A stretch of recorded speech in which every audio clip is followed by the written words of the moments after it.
Mr. Mnuchin, in April of 2014, the Treasury IG came out with a study. He found that the Internal Revenue Service had paid out $2.8 million in bonuses, as well as tens of thousands of hours of leave and hundreds of pay step increases to employees who were tax delinquent or had committed serious misconduct, including fraud and drug abuse.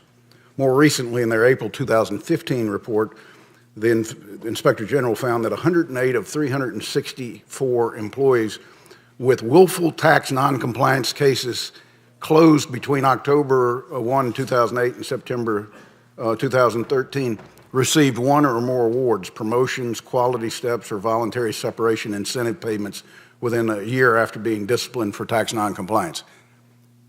Will you commit to me today to change this policy, this insane policy? Absolutely. It sounds very concerning. So I commit to work with you and your staff on it. Absolutely. Thank you. In another report, December 2014, the Inspector General of the IRS discovered that there had repeatedly hired employees who were fired for poor conduct and performance after lengthy examination processes on their employment. In fact, the Treasury Watchdog found that in a sample of 7,163 employees who were rehired by the IRS, 824, or 11% of them, had bad performance in their record as to why they were fired in the first place. And in some instances, it said in their records, do not rehire. Yet the IRS rehired them. Do you pledge to this committee to change that insane policy at the IRS? That sounds like the most common sense thing I've ever heard. So, yes, I absolutely am committed to that. I appreciate it because I think that with all the questions you've been asked today and all the pledges you've been asked to make, I try to look at it from a value of the American people. The American people deserve better than this because in the private sector, you wouldn't stand for this, would you?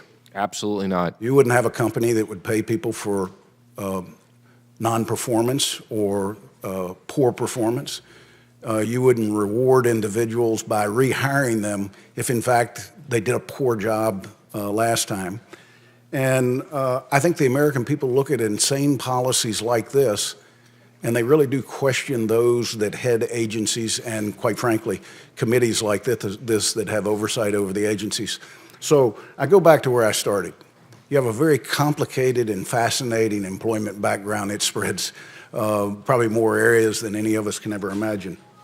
Do you pledge to use that experience to make the changes at the Treasury Department and within all the branches of the Treasury Department that the American people sense need to be changed? Absolutely. It'd be a great honor to lead the Treasury Department and work for the American people, and that's why I'm here. Thank you for being here today. I yield back. Thanks, Senator.